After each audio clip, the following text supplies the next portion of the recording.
Judges chapter 8. Please open the Bible there, and we are going to go through the chapter, the whole chapter today.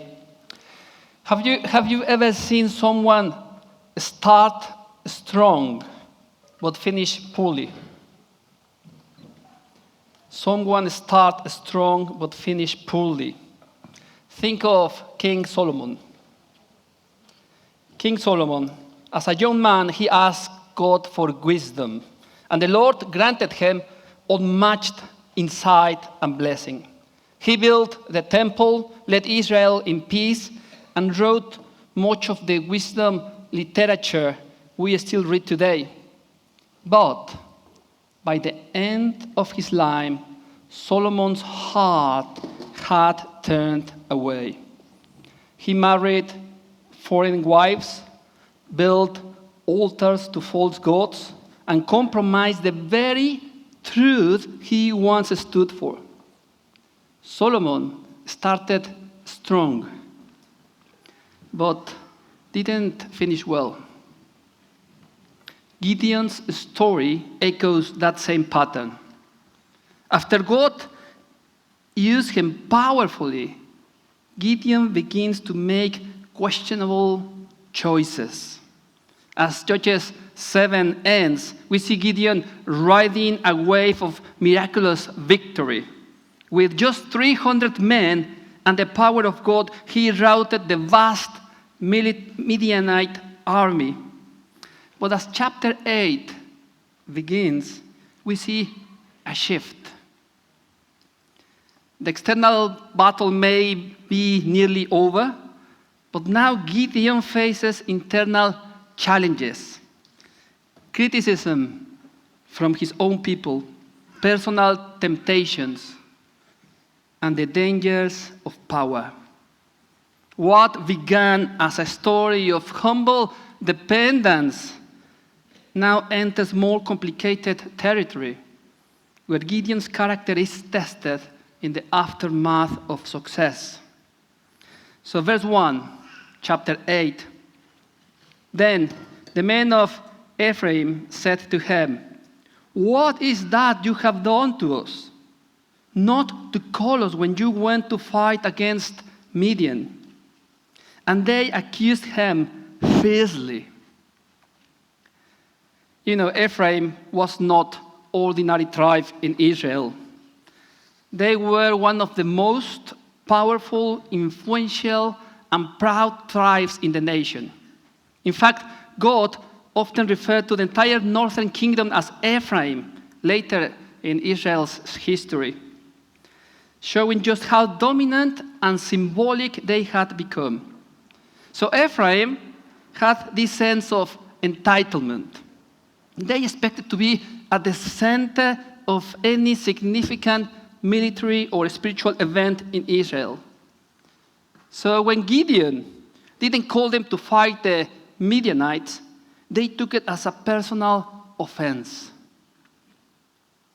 Their pride was bruised. Their ego wasn't stroked. They wanted the spotlight, not just a supporting role. So instead of celebrating the miraculous victory that God had given Israel, a victory that delivered them from years of oppression, they confronted Gideon with harsh, violent, almost jealous criticism. And you know what? This moment reveals something deep about human nature. And it speaks directly to us today. How often do you let pride blind you to what God is doing? How often are you more concerned with your part in the story than with God's glory in the outcome? Ephraim saw a moment of national deliverance and turned it into a personal grievance. They had helped capture the Midianites' leaders, Oreb and Zeb, but they weren't satisfied. They wanted to be the star of the show, not the extras. They were not included from the beginning, therefore their contribution felt overshadowed. Dear friends, we can fall into the same trap. Maybe someone else leads the project, preaches the message, or gets the credit. Maybe we are part of the effort, but not in the spotlight. And instead of rejoicing in the bigger picture, we stew over being left out. Dear brothers and sisters, don't let your ego rob you of what God is doing. Because in the end, it is all for God's glory. It doesn't matter who gets the credit. Ephraim forgot that the victory didn't belong to Gideon or to any tribe. It belonged to the Lord. Verse 2, and Gideon said to them, "What have I done now in comparison with you? Is not the gleaning of the grapes of Ephraim better than the grape harvest of Abiezer? God has given into your hands the princes of Midian, Oreb, and Zeb. What have I been able to do in comparison with you?" Then the anger against him subsided when he said this. Gideon has just led one of the most astonishing military victories in Israel history. But Ephraim didn't see it. They just focused on their bruised pride and essentially said, why didn't you involve us from the beginning? And I believe Gideon had every right to respond with frustration or defensiveness. He could have said, "Why can you not see God's great victory? Why are you all focusing on yourselves? Where were you when I tore down the altar of Baal? Would you, Ephraim, even have followed me if I had asked? I am from the weakest clan in Manasseh. You would have laughed me off." And honestly, he wouldn't have been wrong. Ephraim was a proud tribe, and when Gideon first stepped onto the scene, he wasn't a bold warrior. He was hiding in a winepress full of fear and insecurity. So it is doubtful that a powerful tribe like Ephraim would have submitted to Gideon's leadership at that time. But Ephraim didn't see that. They only saw their bruised ego. So Gideon could have said all that. He could have asserted his authority, defended his actions, or corrected Ephraim's attitude. But he didn't. Instead, he did something far greater. He chose humility over pride, peace over being right, unity over ego. He replies with grace, "What have I accomplished compared to you? Aren't the gleanings of Ephraim better than the full harvest of Abiezer?" In other words, even your leftovers are more impressive than my best efforts. He praises their role in capturing the Midianites' princes Oreb and Zeb, giving them honor without demanding any for himself. And as a result, their anger subsides. Dear friends, how often we insist on being right, even at the cost of relationships? How often do we feel the need to defend our role, prove our worth, or highlight our contribution, especially when we feel overlooked or criticized? Here, Gideon teaches us something vital. The strongest people are often the ones who don't need to win every argument. They win people, not just points. They choose peace when pride would be easier. And in doing so, they reflect the heart of Christ, who, though he had all authority, humbled himself, taking the form of a servant. So the next time you are confronted unfairly or feel disrespected, remember Gideon. You may have the right to defend yourself, but you might have the opportunity to lead with humility instead. A soft answer turns away wrath, but a harsh word stirs up anger. Proverbs 15:1.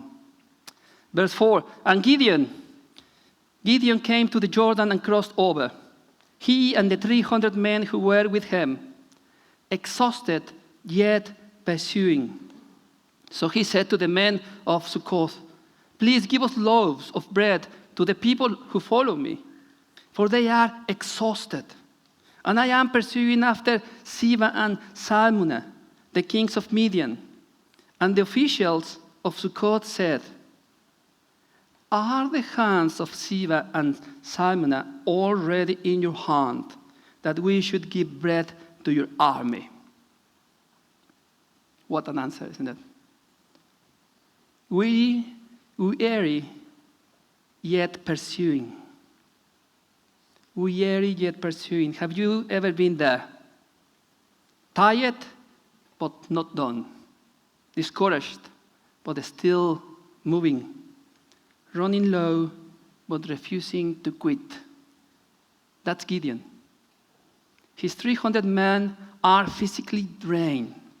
They have already accomplished so much, but they know the job isn't finished until the enemy is fully defeated.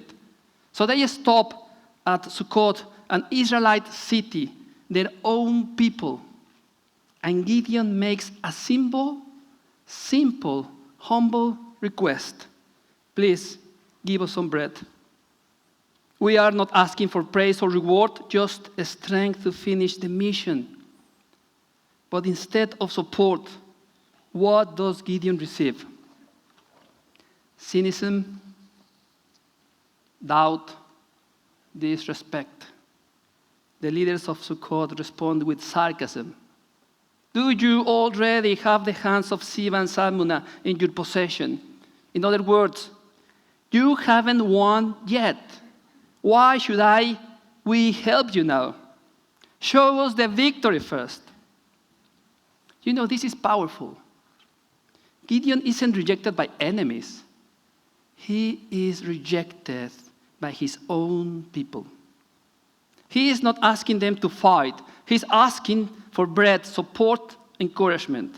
And they withhold it because they don't believe Gideon could win. And here is the lesson. Sometimes the hardest part of doing God's work isn't the battle against the enemy. It's the lack of support from the people who should be with you. Have you ever felt that? You are pressing on in obedience to God, but the people around you don't have the same interest. You are trying to finish strong, but you are met with criticism instead of encouragement. You are weary from doing right, but those who could help simply don't. Gideon teaches us something here. Don't stop because people don't help. Finish the mission anyway. Even if others don't recognize your efforts, God does. Even if they withhold the bread, God will supply what you need to keep going. Weary yet pursuing is the language of perseverance. It's the Spirit of Christ who kept going all the way to the cross, even when his own people rejected him. It is the heart of the Apostle Paul, who said, let us not grow weary in doing good, for at the proper time we will reap a harvest if we do not give up. So Gideon, verse 7, Gideon said, Well, well then, when the Lord has given Seba and Salmona into my hand, I will flesh your flesh with the thorns of the wilderness and with the briars. And from there, he went up to Peniel and spoke to them in the same way. And the men of Peniel answered him as the men of Succoth had answered. And he said to the men of Peniel, when I come again in peace, I will break down this tower. If you know Gideon's story from the beginning, these verses might strike you. What happened to the faithful, humble Gideon? This is not the same Gideon who once hid in fear, who asked God for signs, who smashed idols at night, who trembled before battle with only 300 men. Something has shifted in his heart. This time, he does not respond with humility or wisdom. He responds with anger and threats. I'll tear your flesh with thorns. I'll tear down your tower. What changed? What changed? And we can name several factors, but one that stands out, in my opinion. I think Gideon was tired, weary, drained. In verse 4, says, Gideon and his 300 men exhausted, yet keeping up the pursuit. He had just led a miraculous victory, but the fight wasn't over. The enemy kings were still on the run, and now, even worse, his own people were refusing to help. He was physically worn out, mentally strained, and spiritually drained. Just think about that. He's been giving everything he has. He's still chasing the mission. He's exhausted. And instead of encouragement, he gets rejection. Instead of help, he is questioned. Instead of support, he is scorned. The combination, frustration plus fatigue, is dangerous.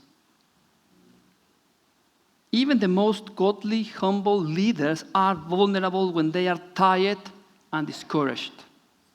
And Gideon was both. He is not just responding out of leadership now, he's reacting out of emotion. What began as God's mission is starting to feel like Gideon's burden. And when people refuse to help, he takes it personally. This is where weariness turns to anger and leadership turns into vengeance. And perhaps this moment marks the beginning of Gideon's decline. Not because he's chasing victory, but because he's no longer driven by God's glory. He is driven by offense and exhaustion. He is still doing God's work, but not in God's spirit. Can you relate to that? You are doing what's right. You are fighting the good fight, but you are tired. And people disappoint you. And suddenly, your heart starts to shift. Be careful. Be careful, dear friend, because exhaustion will test your character like few things can. Weariness opens the door for frustration, impatience, and even bitterness if we are not grounded in grace. When we are tired, our words get sharper, our motives get murkier, and our focus turns inward. And that's when we stop reflecting Christ and start reacting like the world. Are you letting weariness make you harsh? If you are weary yet pursuing, don't just press on with your feet. anchor your heart in grace. We need Jesus. We need His Holy Spirit to carry on. You know, Gideon didn't see this coming. He started well, but now he is slowly shifting. Verse 10, now Siva and Salmuna were in Karkor with the army, about 15,000 men, all who were left of all the army of the people of the east, for there had fallen 120,000 men who drew the sword. And Gideon went up by the way of the tent dwellers east of Nobah and Jokbeha, and attacked the army, for the army felt secure. And Siva and Salmuna fled, and he pursued them and captured the two kings of Midian, Siva and Salmuna. And he threw all the army into a panic. Then Gideon, the son of Joash, returned from the battle by the ascent of Heres. And he captured a young man of Succoth and questioned him. And he wrote down for him the officials and elders of Succoth, 77 men. And he came to the men of Succoth and said, behold, Siva and Salmuna, about whom you taunted me, saying, are the hands of Siva and Salmuna already in your hand, that we should give bread to your men who are exhausted? And he took the elders of the city, and he took thorns of the wilderness, and briars with them, and with them taught the men of Succoth a lesson. And he broke down the tower of Peniel and killed the men of the city. Gideon was as good as his word. But while he had the duty to confront their unbelief, disrespect, and disobedience, his harshness stands in sharp contrast to God's usual mercy and patience. Gideon no longer acted like the humble servant of God we saw earlier. He behaved more like a military commander, losing control, driven by offense, not faith, by vengeance, not justice. His heart had changed, and not for the better. Verse 18, then he said to Siva and Salmuna, where are the men whom you killed at Tabor? They answered, as you are, so were they. Every one of them resembled the son of a king. Perhaps they were flattering him. Verse 19, and he said, Gideon said, they were my brothers, the sons of my mother. As the Lord lives, if you had saved them alive, I would not kill you. So he said to Jether, his first son, rise and kill them. But the young man didn't draw his sword, for he was afraid, because he was still a young man. Then Siva and Salmuna said, rise yourself and fall upon us, for as the man is, so is his strength. And Gideon arose and killed Siva and Salmuna, and he took the crescent ornaments that were on the necks of the camels. Remember Gideon at the beginning of his journey. Timid, hiding in a wine press, unsure of himself, and in desperate need of assurance. Over and over he asked God for signs. He was the unlikely hero, full of trembling faith, chosen to lead God's people to victory. Every step of his early story echoed with humility and dependence on the Lord. But by the time we reach this moment in Judges 8, something has shifted. At first, Gideon fought the Midianites as God's servant, raised up to deliver Israel. But now, standing before the captured kings of Midian, there is no mention of God, no prayer, no reminder of Israel's deliverance. Instead, Gideon's words are personal and sharp. They killed my brothers. The mission is no longer about Israel's freedom or God's glory. It's about vengeance. What once was a divine calling has become a personal crusade.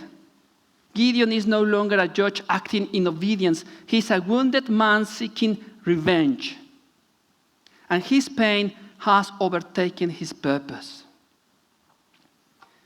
Gideon, who once tiptoed into battle afraid and uncertain, now moves with confidence, but not the godly kind.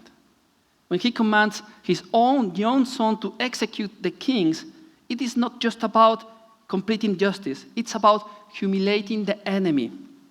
In ancient culture, being killed by a child was a deep disgrace. And this moment reveals more than boldness. It shows a growing hardness of heart. A man once defined by trembling obedience is now driven by a desire to shame. And when the boy understandably hesitates, Gideon takes over. He kills the kings himself. Then he strips the crescent ornaments from their camels. And these were not just souvenirs. They were royal symbols, signs of power and status. By taking them, Gideon isn't giving glory to God. He is beginning to act like royalty himself. Without a crown, he plays the part of a king. And here, the slow drift becomes clear. He is no longer the humble judge chosen by God. He is becoming something else. A warrior king driven by revenge, pride, and control. Friends, Gideon's decline didn't happen all at once. It was a slow erosion, moment by moment, decision by decision. A wounded heart left unchecked. A thirst for justice that turned personal. A humble spirit slowly replaced by pride. It's a sobering reminder for us all. Even the most faithful can lose their way when power, pain, and pride go unexamined. Verse 22.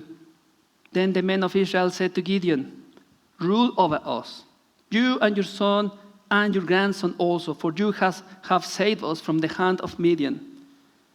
Gideon said to them, "I will not rule over you, and my son will not rule over you. The Lord will rule over you."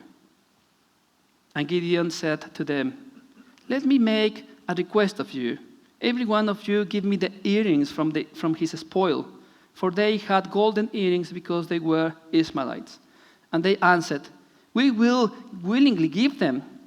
And they spread a cloak, and every man threw in it the earrings of his spoil.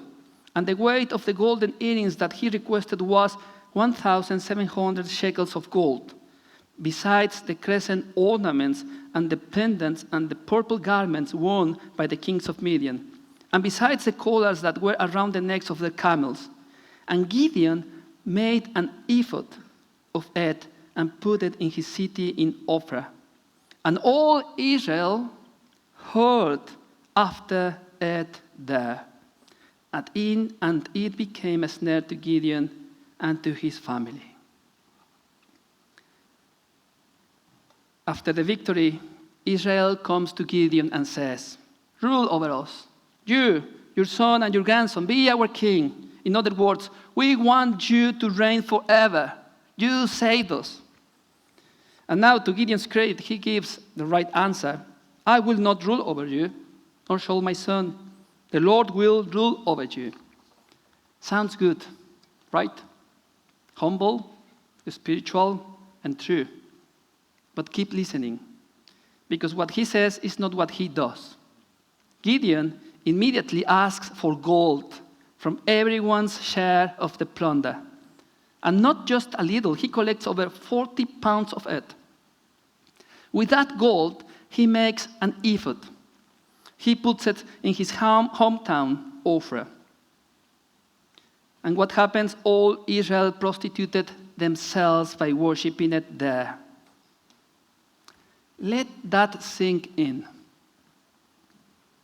the man who once destroyed an altar to Baal, now sets up something that leads Israel back into idolatry. The ephod. The ephod originally was a sacred garment worn by the high priest. It was used to seek God's guidance, part of the priest's role in helping Israel hear from the Lord. So why does Gideon make one and bring it home? He is not a priest. In Ophrah is not the tabernacle. So what's Gideon doing? Did he want his own access to God? Is it that Gideon didn't want to go through God's appointed system anymore? Did he want to be his own priest? Did he want direct revelation on his terms without the involvement of the Levites or the tabernacle? Possibly. Or maybe he wanted something that looked spiritual, felt religious, and kept the glory center on his own town, not God's. Friends, the ephod wasn't a golden idol like the calf at Sinai, but it was something equally dangerous. It was a spiritual deception. Gideon didn't say, let's worship Baal again. He didn't say, I am replacing Yahweh. No, it was subtler than that. He made something close to true worship, but centered around his own preferences and his own location. And that's where Israel fell into spiritual prostitution. Because false worship always begins when we reshape God to fit us, rather than reshape ourselves to obey Him. What about you? Are you creating your own God? A God who blesses but never commands? A God who forgives but never convicts? A God who loves unconditionally but never speaks of justice or sin? A God who says yes to your plans instead of saying, pick up your cross and follow me? Just like Gideon, we may not build a golden statue, but we build mental and emotional idols. We worship a version of God that doesn't challenge us, a version that never disagrees with our lifestyle, a version we can control. We make our own ephod. And in doing that, we don't draw near to God. We draw His name into our own desires. Anytime we reshape God to fit our image, we are no longer following the God of Scripture. We are following ourselves. So, dear friends, what kind of God do you believe in? Is it the God of the Bible, holy, just, loving, patient, but also jealous for your heart? Or is it a God of comfort, success, and endless affirmation? Because in the end, we don't just need a God who agrees with us. We need a God who saves us, who calls us out of sin, who leads us even when it is uncomfortable, who says, not your will, but mine. Friends, let's tear down every modern day ephod and return to the true worship. Let God be God. He is the only one who can help you to finish well. So what happened to Gideon? What happened with Gideon? How did the man who started with such humility end up creating a spiritual trap? It didn't happen all at once. It happened slowly through pride, comfort, and power. You see, Gideon said, I won't be your king. But he acted like one. He collected tribute like a king. He made a national symbol like a king. He centralized religious influence in his own town like a king. He denied the crown with his words, but wore it in his heart. And this is a warning for all of us, especially those who are successful. the greatest dangers to your soul don't always show up in battle. Sometimes they come after the victory. When the applause is loud, the pressure is gone, and your heart starts to say, maybe I deserve a little credit of this. We may never build golden ephods or wear crowns, but we all face the same temptation to make something about us that was never meant to be about us. To start strong in God's strength and slowly shift into pride, control, or comfort. Gideon's life teaches us that how you start matters, but how you finish matters even more. Verse 28.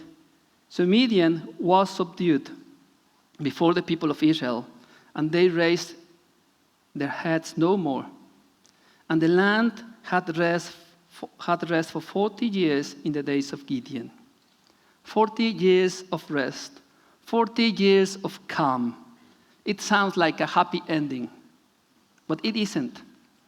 This is, listen carefully, this is the last time in the entire book of Judges that we read the phrase, and the land had peace. The silence, the calm after the storm will never come again. This verse is like a warning bell, because from this point on, Israel will keep falling back into sin. But they will no longer experience long periods of rest between the cycles. God will still raise up judges. He will still show mercy. But his discipline will get more severe, and his patience will grow thinner. The enemies will get stronger. The chaos of self-control will grow deeper. And Israel's heart will drift further from him. Why? Because they never truly learned. They wanted deliverance, but not devotion. They wanted freedom from enemies, but not from idols. Gideon's 40-year peace could have been a turning point. It could have been the moment when Israel finally turned back to God fully, permanently. But they didn't. So that 40-year rest, it wasn't a sign of deep change. It was just a pause, a moment of calm before a greater storm, as you will see next week. What about us? Sometimes God gives us seasons of peace, of stability, of success, of quiet. But those times are not just for comfort. They are meant to be used to go deeper with him, to strengthen our faith, to prepare for what is next. Because if we waste the rest, the next cycle may come without warning, without mercy. That's what happened to Israel. They wasted the rest, and the next time judgment came, there was no peace after it. After Gideon's great victory, the land had peace for 40 years. He went home, settled down, and lived out the rest of his life. But what kind of life? Verse 29. Jerubbaal, that means the one who is against Baal, that is Gideon. Jerubbaal, the son of Joash, went and lived in his own house. And I think this verse 29 speaks how Gideon started being against Baal. But then, verse 30 is how he finished. Now Gideon had 70 sons, his own offspring, for he had many wives. And his concubine, who was in Shechem, also bore him a son, and he called his name Abimelech. And Gideon, the son of Joash, died in a good old age and was buried in the tomb of Joash his father, an Ophrah of the Abiezrites. As soon as Gideon died, the people of Israel turned again and heard after the Baals and made Baal Berith their god. And the people of Israel did not remember the Lord their God, who had delivered them from the hand of all the enemies on every side. And they did not show a steadfast love to the family of Jerubbaal, that's Gideon, in return for all the good that he had done to Israel. It's a sad ending for a man who once said, I am the least of my family. He had many wives and 70 sons. He even had a son named Abimelech, which means, my father is king. Wait, didn't he say he was not a king? He made a name for himself, but not a legacy of lasting faithfulness. After he died, the Israelites again prostituted themselves to the Baals. The people forgot God. They forgot Gideon. They went right back to idols. Yes, Gideon delivered Israel from Midian. Yes, he brought peace for a generation. But in the end, what did he leave behind? He didn't lead Israel back to true worship. He didn't prepare them to follow God after he was gone. He didn't raise up faithful leaders. He left behind a fractured family and a nation vulnerable to spiritual collapse. He left behind a victory, but not a legacy. That's the sobering truth of Judges 8. You can win the battle, but still lose the heart. You can be successful, but still leave behind spiritual confusion. Gideon's life challenges us to ask, what kind of legacy am I building? Will my family, my church, my community be stronger in faith because of how I live? Or will they drift as soon as I'm no longer around? Dear friends, it is tough to finish well, but it is the finish that tells the full story. God is not just looking for strong starts, He is looking for faithful finishes. How do we handle success? Do we remain faithful when the battle is over? Are you as committed to finishing well as you were to starting strong? I do not know how long you've been walking with Christ, but let me tell you something. The race is not over yet. The race is not over yet. So keep running. Keep opening your Bible. Keep praying. Keep showing up to worship. Keep investing time in your church, in your house group, in church's activities. Keep discipling one another. Keep loving each other. It is not time to give up. It is not time to give in. The finish line is closer than you think. Friends, the reward is coming. Don't let weariness stop you now. Don't let pride, comfort, or success slow you down. Don't let ego convince you that you have already arrived. Don't let discouragement and disappointments derail you. As Paul said, fight the good fight, finish the race, keep the faith. It is tough to finish well, but with God it is possible. He will strengthen you, He will sustain you, He will carry you across the finish line. He will make you persevere. So do not despair. Keep going. The race is still on. Let's finish it well all together.